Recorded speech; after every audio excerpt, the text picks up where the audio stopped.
Hello, everybody, and welcome to the TeacherCast Educational Broadcasting Network, your home for professional development. Welcome to today's show. Today, we're asking the question, what if schools are communities that learn? Today, we have two great guests that are going to be talking about ways that you and your school districts can create a self-learning community.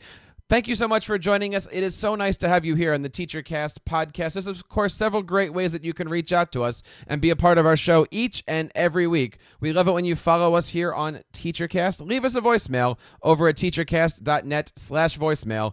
Email us at feedback@teachercast.net. And, of course, subscribe to us over on teachercast.net/iTunes and teachercast.net/YouTube. And thank you again so much for joining us. I hope you're having a great 2016. We are having a fantastic time here in our new broadcasting studios up here in North Jersey. We had a lot of great things happening onto the show. We, of course, have our new podcast, Ask the Tech Coach, which can be found over at askthetechcoach.com and on iTunes. And, of course, we recently relaunched our new series, Educational Podcasting Today. So if you're out there trying to create your own podcast or create your own WordPress website, check us out over at educationalpodcasting.com. Today I want to bring on Mike Ritzius, the Associate Director for Professional Development for the NJEA on. Mike, how are you today? Welcome back to the show.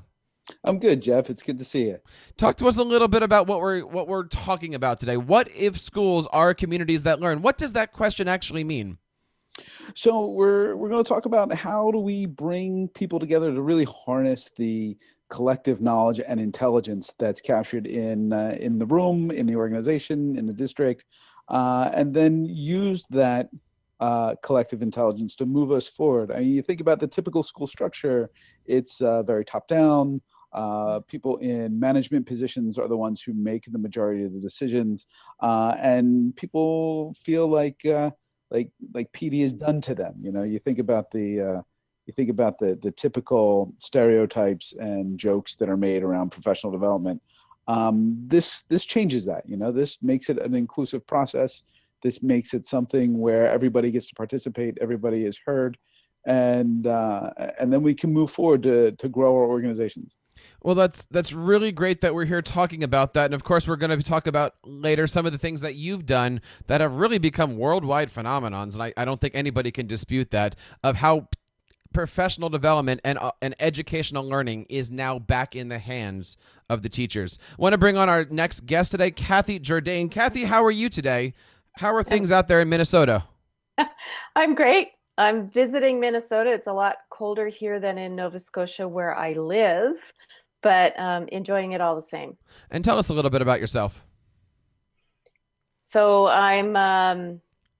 that's a big question. I was born in Nova Scotia, grew up in Nova Scotia. I've lived in Nova Scotia all my life. I get to travel now all around the world doing these kinds of engagement practices that we're about to talk about today in a variety of contexts, just part of how I get to be in Minnesota.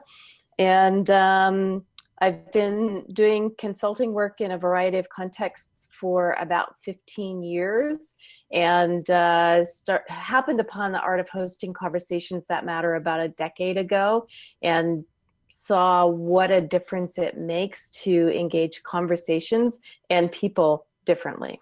Well, let's talk about those conversations. Recently, I've been hearing this phrase, and it's kind of picked up steam over the last couple years, and that phrase goes something like this: the smartest person in the room is actually the room. Mike, what does that mean?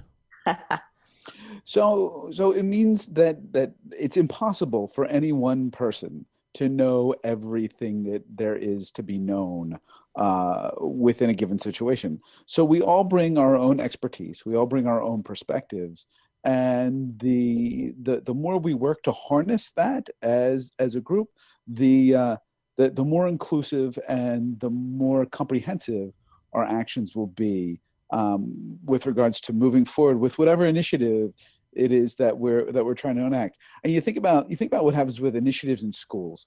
You know, you have a new superintendent come in and say, we're all going to do this great thing. And about 20% of the people are like, yes, we're totally on board. About 60% of them are like, okay, what's next? And then another 20% are like, forget it, you know? And it's because it's just one person who's coming in and they're not hearing the reasons and concerns of the rest of the group. And in doing so, they sabotage themselves and they sabotage their initiative, because it's only a part of a solution. It's not taking into account all the needs, all the perspectives, all the positions, all the concerns of the people who this initiative is being done to, rather than done with. And it really does come down to defining what a leader is. I mean, there seems to be some leaders that are my way or the highway. Here's how it's going to be done. And on the flip side of that, the really big flip side of that, you have leaders that say, I'm going to hire people who are smarter than me and then let them help me lead this. Do both of these things seem to work? It kind of seems like, depending on the company and the person, you could make both of these things work, right? So, Jeff, I want to say that I've not heard this expression in quite the way that you phrased it around the smartest person in the room is the room. Mm-hmm. But we are in a day and age where one person can't possibly know what the solution is for a particular situation or an issue, because there is so much information available to us and the situations are so much more complex.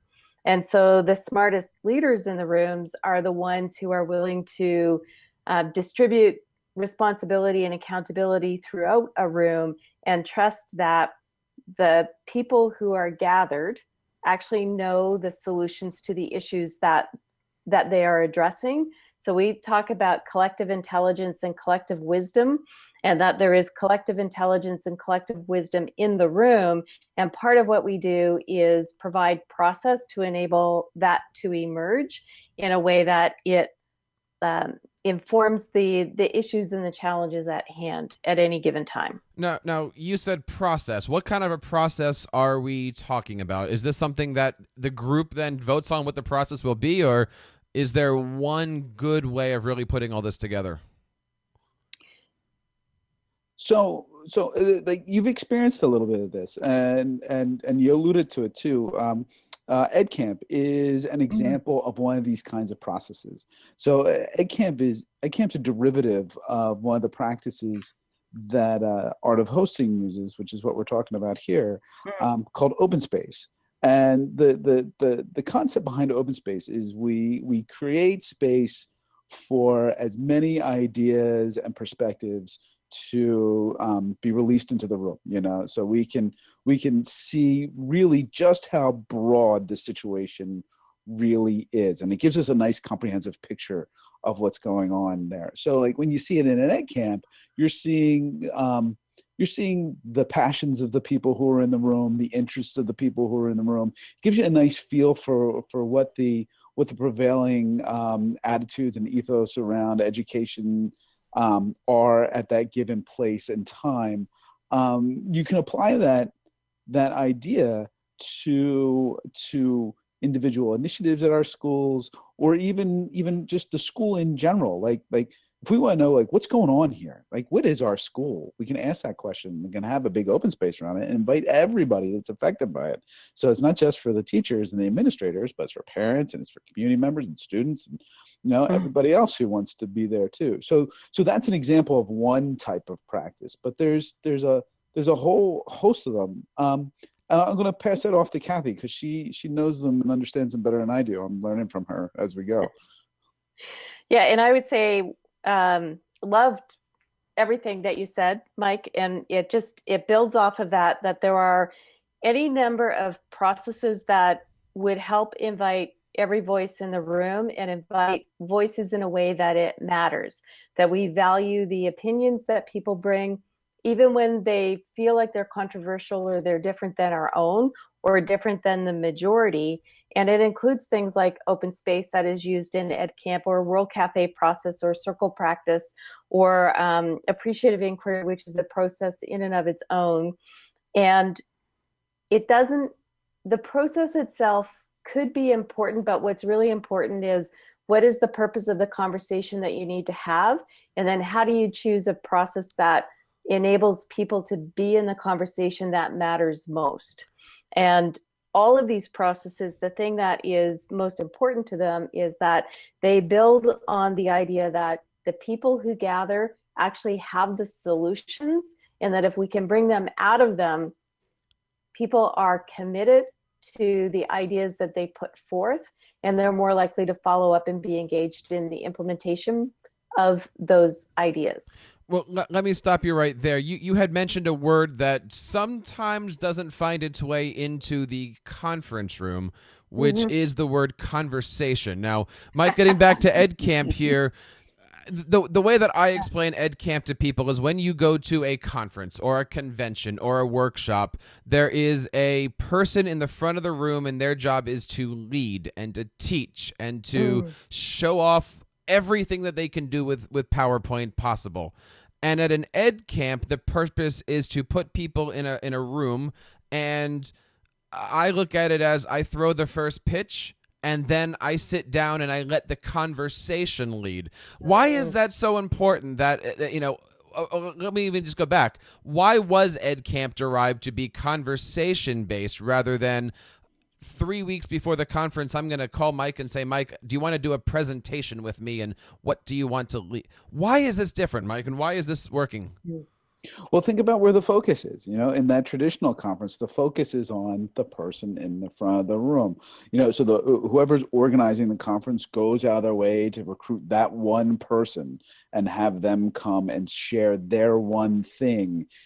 It's not really about the audience then, whereas Edcamp is about all the participants who are in the room. So the participants are both the givers of new knowledge and the receivers of new knowledge. And in doing that, they're going to co-create something entirely new together right there within that room. Imagine if you did that during a traditional conference, the speaker is sharing their thing. You're like, wait a minute, that gives me a great idea. And then you hijack the conversation. You'd probably get kicked out. But I gotta wouldn't it be cool if you went to, let's say, I'm throwing out a name here, a Tony Robbins event, and he's there with 1,500 people, and he just comes out and goes, hey, we're going to talk about baseball, and then sits in the audience and sees what happens. That would be really cool. And I think that part of what makes these kinds of processes so powerful is that it's not about the sage on the stage, but it is about providing opportunities for people to incorporate what they're learning into how they're thinking about the issues that they want to address. And Edcamp is based on open space technology, and open space technology came out of the idea that the most important and powerful conversations for most people at a conference happen at the over the coffee breaks and at lunch and in the evenings at the bar. And the big question that Harrison Owen asked is, how do you make your whole conference that relevant to people so that they're engaged in those conversations? And I think, I don't personally know Edcamp, but knowing that it's based on open space technology says to me that there is the opportunity to have conversations that would not happen in a regular conference. And what makes it really important and powerful is that it's the conversations that people most want to be in and that they most want to explore. Is it fair, Mike, to look at something like an Edcamp and something like a conference, again, with sage on a stage versus conversation, is it fair to look at one being a journey and one having a destination? And is that the same? Is that different? It seems like with Edcamp, it's the journey through the conversation, where sage on a stage is, we're going to start, we're going to end. Yeah, I think to a degree that is kind of fair. So because the traditional conference, they know what the answers are. They have them planned. You have a program. It has all the answers in it. And you just have to go and receive those answers. When you're engaging in open space or some of the other practices like a World Cafe or a design process or something along those lines, we don't know what the answer is. We know what the question is, maybe, or maybe we're coming up with the question together. And then after that, we go and explore those questions together and co-generate some new pattern, way of being, way of working. And we kind of find the answers as they emerge from the conversations that we have, rather than just saying, oh, we need to know about UBD, so we're going to go to UBD. which is may not be really the root of the problem, or we need reading strategies, so we're going to go listen to someone talk about reading strategies.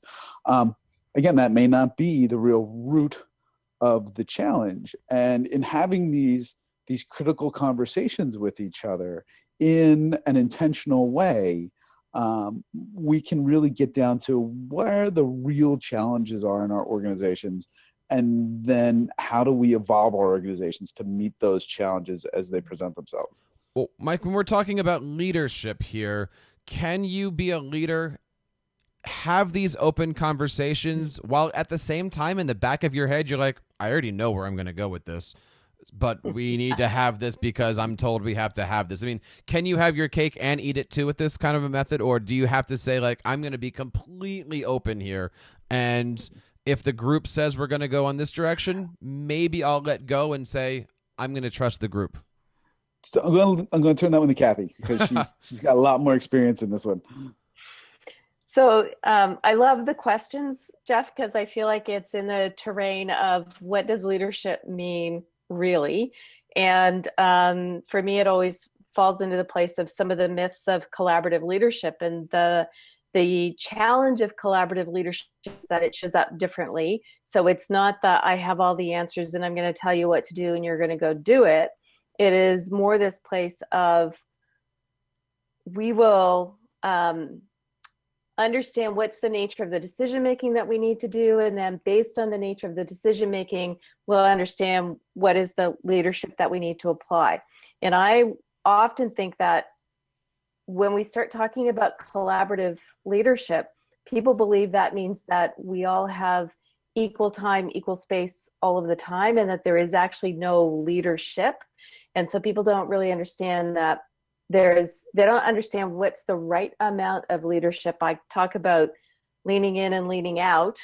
And some people lean in too far, which means they're trying to control too much of it. And some people lean out too far, which means that they're trying to let things happen without any structure. And when we talk about, in a few weeks, we're doing this Art of Collaborative Leadership. When we talk about collaborative leadership, we're really talking about what is the minimal structure that we need in order to get the work done that we need to get done. That what is the minimal structure that enables people to engage in a way that we get to solutions that might be different because they're co-created. Doesn't mean there's not leadership, but it means that as a leader, I need to show up differently in order to get to the real heart of the matter and to get to solutions that might be different than what I as an individual could come up with on my own. So are you suggesting that to be an effective leader, a group must have a minimum or maximum size to be effective? I mean, can you be a leader and have these types of conversations if your group is 100 administrators in front of you and you're the superintendent? Or can you do these same things and move the agenda with 5 people in the room? The size of the group doesn't matter as much as when I talk about structure, I'm talking about what's the structure of how we meet, what's the structure of how we make decisions, what is the structure of how we engage people, and the kinds of processes that we're talking about. You could have 5 people in the room, you could have 500 people in the room, and if you know how to engage them really well, then leadership shows up differently and implementation of ideas shows up differently as well. I've heard this saying here of, in order to be a leader, one must accept and allow you to lead them. And coming from a place where I am as a teacher, I'm sometimes put into a position where I'm trying to lead people who outrank me, let's just say. What recommendations would you have? Because there's a lot of people in my area where we are being put in leadership roles above others who are by nature leading us. Right. So there needs to be a degree of intentionality in how you design that space where those conversations are going to happen. And the space can be designed in how we put people together, and the types of questions we're going to ask, and in like how we move people around the space, things along those lines. So there are ways that we can we can organize people to elevate the quiet voices and quiet down the loud voices. So we can minimize the effects of authority in those types of spaces, while at the same time increasing the volume on some of the folks who don't necessarily have an opportunity to talk because they might be more contemplative. They might be just quiet in general. Maybe they're not as assertive. So if we design the space in a way to capture their voice, then it kind of spreads that leadership around. So one of the practices that I mentioned was World Cafe, which is something that we've been playing around with a lot at NJEA, and being NJEA, especially staff, and we hire a certain type of personality. We're generally domineering people. We're very confident people. And so conversations, if they're not organized in a certain way, they're not very productive. So when we started using World Cafe, it gives a lot of people an opportunity to talk at the same time without drowning out everyone else. Because the way the process works is we break up a big group into many, many small groups with many small conversations. And then we go and reconfigure the groups as we ask questions. And that allows not only for everyone to have an opportunity to speak, but also allows for ideas to be disseminated across the group. So it's just one example of how we organize the space in order to allow for more collaborative and participatory leadership. And as we have those conversations, the most compelling ideas are the ones that have a tendency to travel across the room.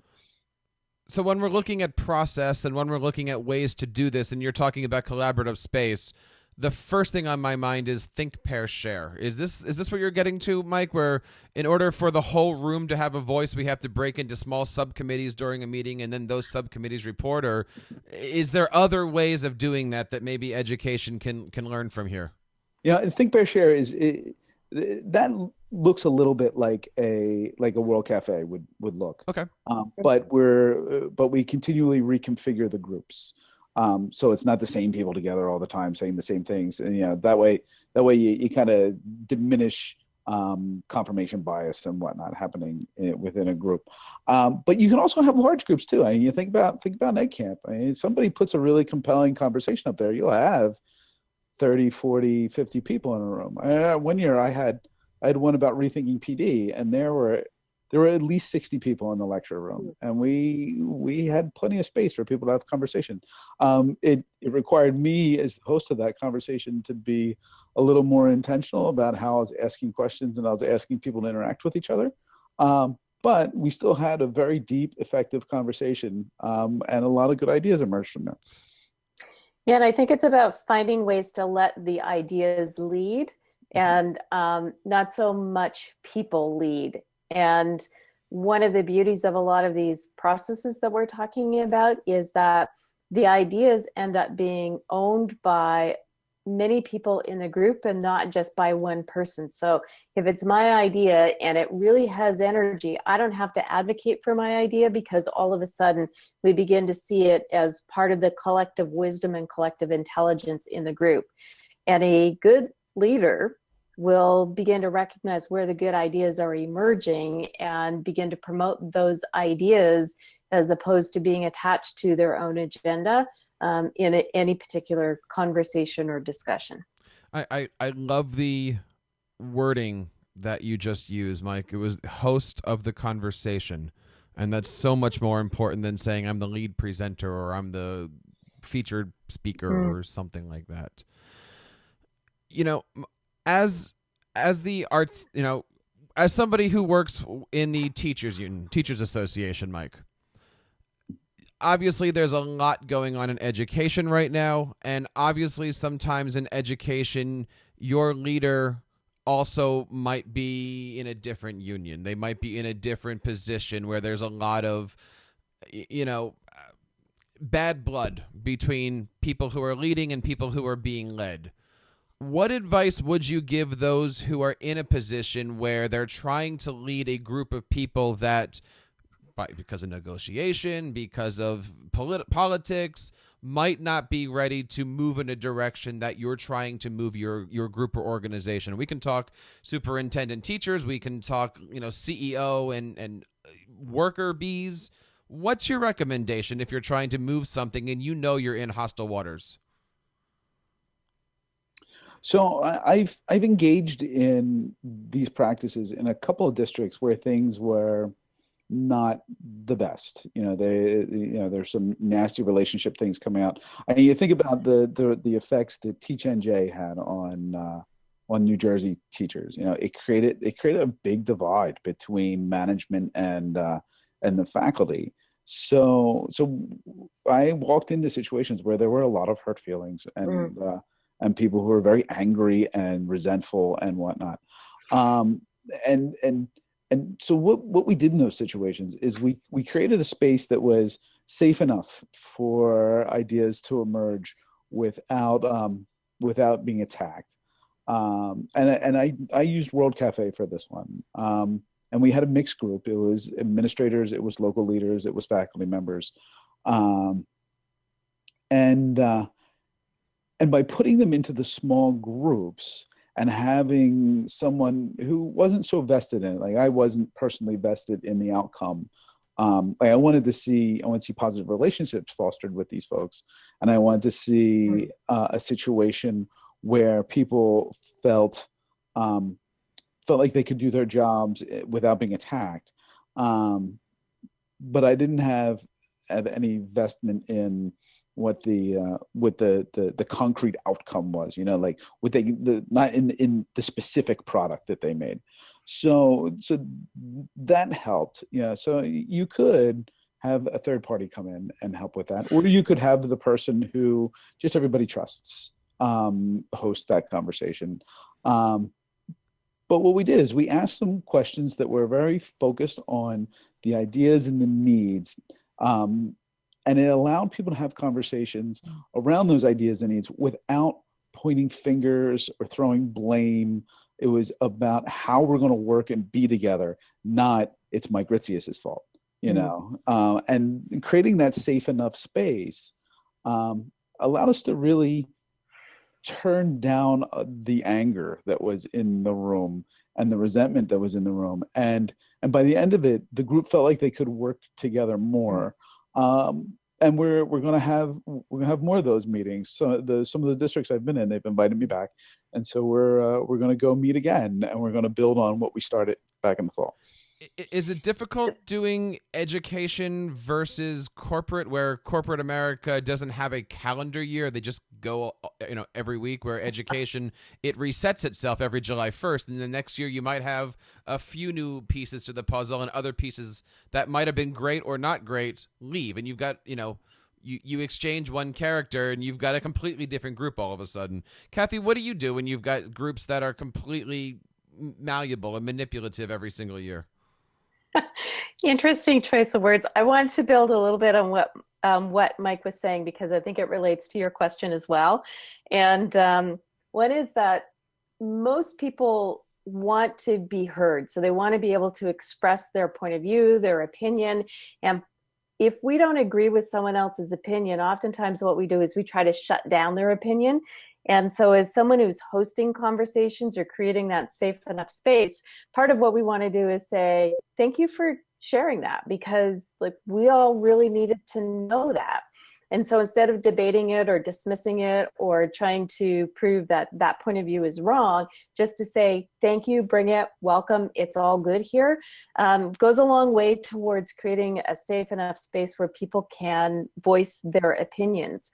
And it's always surprising to me how that rogue voice, when you just say, thank you for bringing it, it becomes part of the conversation instead of an ongoing, someone who's in an ongoing way trying to disrupt the conversation. So when we invite the disruption, when we thank the disruption for showing up, it actually integrates the disruption into the whole conversation. Mm-hmm. So there's that part of it. And the other thing that I wanted to say about how we create a safe enough space is with what's the room setup. And this is something that I know Mike will have experienced, but when we set up town hall situations where there's a couple of microphones in the room and there's a panel of experts, you automatically engage a certain kind of dialogue or debate in that room, versus if you set it up in the World Cafe format or in the open space Edcamp kind of format, where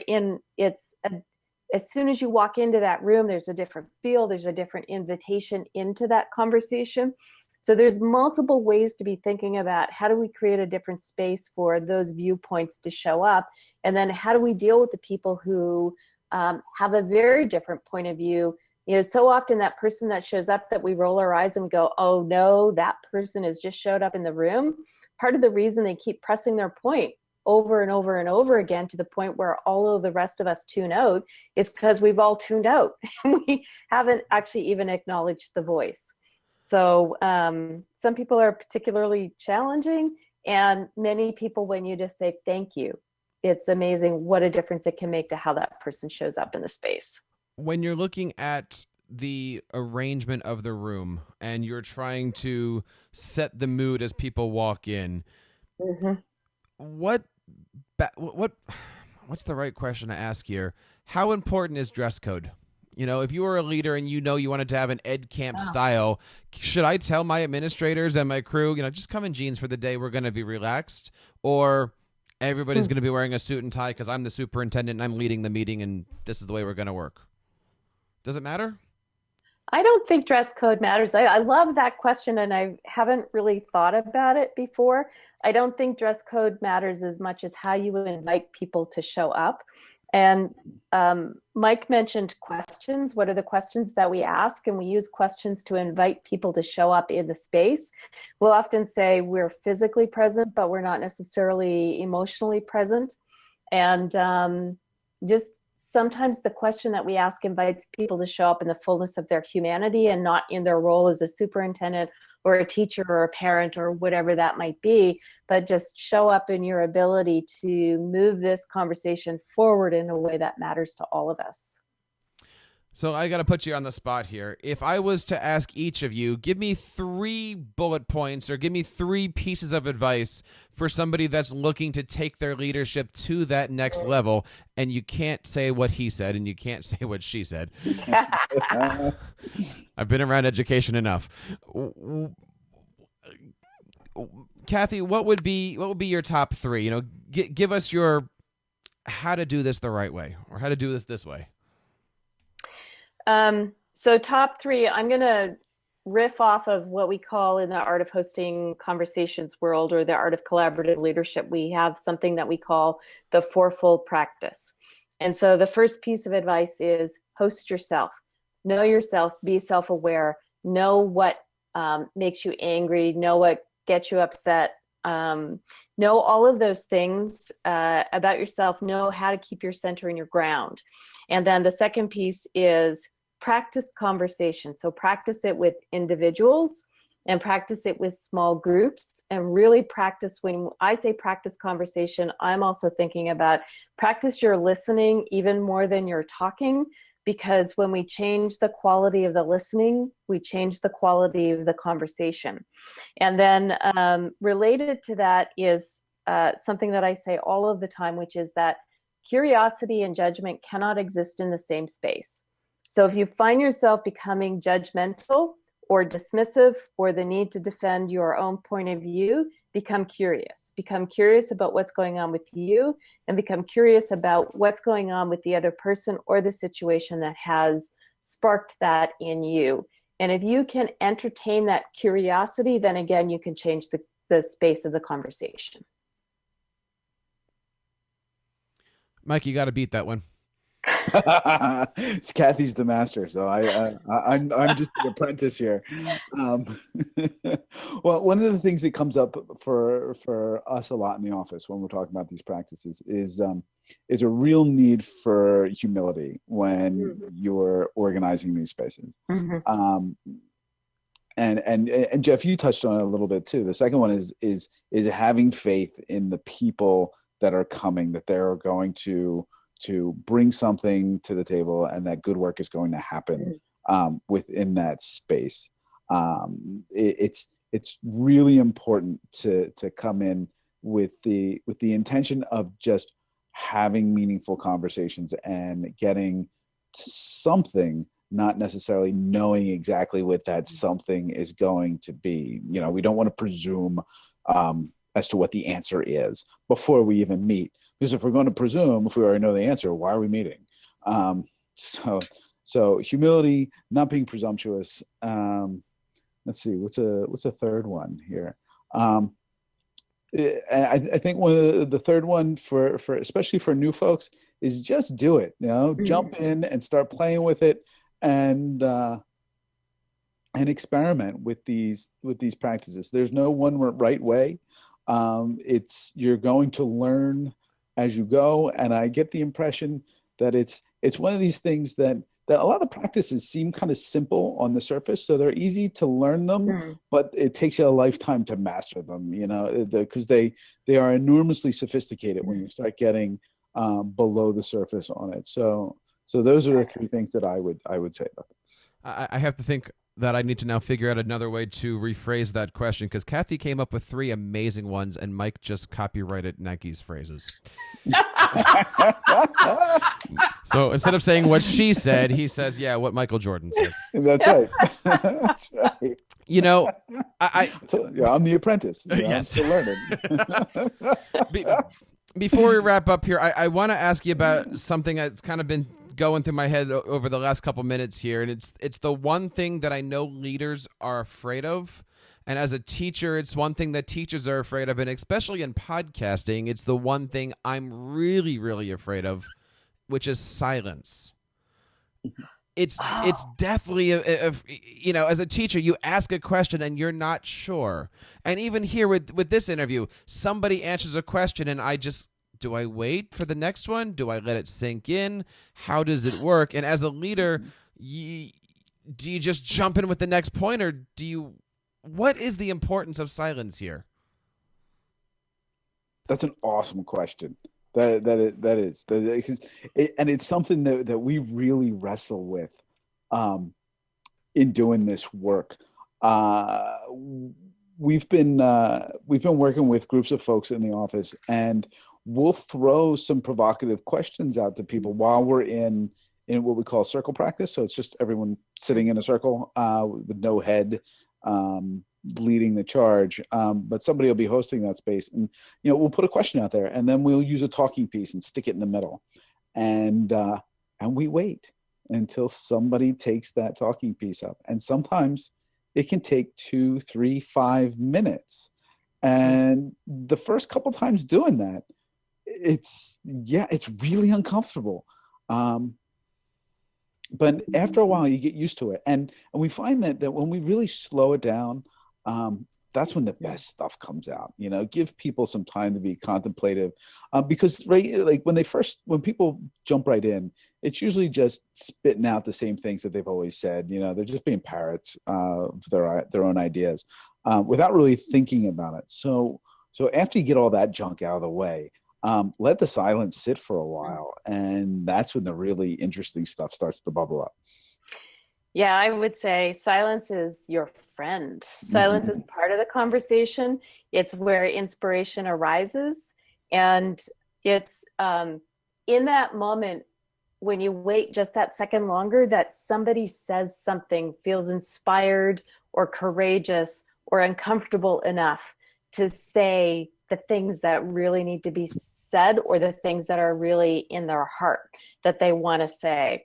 And we rush too fast to fill those silent spaces, and we're missing some really important things sometimes when we do that, and particularly from the people who take a little bit longer to speak up, but who have the most profound wisdom often in the group. If we create those spaces of silence, they're going to speak at some point. See, sometimes silence is frightening, right? I imagine I just saw all your eyes go, oh my goodness. And Mike, I want to say, but thank you for bringing this topic here. This is such an important topic. I know for myself, as somebody who's working in towards that leadership role and into those leadership roles, I have a lot of questions, and the one question I always ask myself is, where do I go for help? How do I learn this stuff? Whose shoulder do I cry on when things don't always go, quote, my way? And what resources are out there for us to look to or to reach out to, or how do I learn more about this? So we have lots of opportunities coming up. In February 15th to the 17th, Kathy and I and two of our colleagues, Rich Wilson and Jerry Nagel, will be actually hosting a face-to-face series of conversations on how to do this well in Philadelphia. So if we can get some people there, I think it'll be a wonderful opportunity. I mean, it really changed things for me when I experienced it to that depth last spring when Rich and I met Jerry and Kathy. And I had been dabbling in this stuff for a few years. Edcamp is an example of it, but also been reading lots of things. But seeing it in action is like, whoa, it's just a whole nother level. Also have an opportunity for educators anybody come to EduCon. Dan Callahan and I are going to be touching on it at EduCon during our session of Moving Beyond Edcamp. And then there's a bunch of online resources too. And Kath, you want to talk about those? Mm-hmm. There's an Art of Hosting website, artofhosting.org, which lists all of the upcoming Art of Hosting trainings and also references a lot of other resources. So there's an open space website, there's a World Cafe website, a Circle Practice website. On my own website at Shapeshift Strategies, I write a lot about art of hosting and engagement practices and where it works and where it doesn't work. In fact, I've written about Mike and Rich and some of the work that they've been doing because it's been very inspiring. And at the meadowlark.co website, there's also a whole host of other resources that are listed. And you go on any of those websites, you're going to get redirected to any other kinds of resources that you might be looking for around engaging conversations that matter. And I just wanted to mention the Worldview Intelligence work that is relatively new that Jerry and I have been developing in conjunction with some other folks. And it's the whole idea that we all see the world differently, and understanding that having different worldviews in a conversation is actually a productive, innovative, healthy way for us to proceed on issues that matter. It's beautiful stuff. And if you're out there listening, we are certainly going to be making sure that we have all of those links available in our show notes. So you can head on over to teachercast.net and check out the TeacherCast podcast. We will make sure everything is here. Kathy, thank you so much for being here and bringing these topics to us and sharing your resources. For those who don't want to make the drive or walk or snowmobile up to Scotia, how can we get a hold of you? At www.shapeshiftstrategies.com. If you go there, you will have a opportunity just to send me a message or find my contact information. Excellent. And Mike, how can we get a hold of you to find out all about the great things that you're doing these days? Well, I'm all over Twitter at mritzius, and you can also find me through email at mritzius@gmail.com or njea.org if you're looking for something more work-related, especially if you're a New Jersey teacher. Excellent. So did we answer the question today? Do we know if schools can build learning communities within themselves? I certainly think so, and certainly reach out to Mike and to Kathy if if you have any questions about this topic. And of course, you can reach out to us here on TeacherCast on Twitter at TeacherCast. You can leave us an email at feedback@TeacherCast, and that's exactly what Mike did. He says, Jeff, I have an idea for a show. I'd like to talk about it. Can we set something up?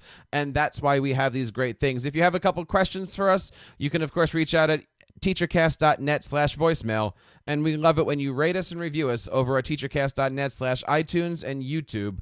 We're doing really, really well over on our social channels. And thank you so much for supporting us for these 4.5 great years. On behalf of everybody here on the TeacherCast Educational Broadcasting Network, my name is Jeff Bradbury. Thank you so much for joining us today. Keep up the great work in your classrooms and continue sharing your passions with your students.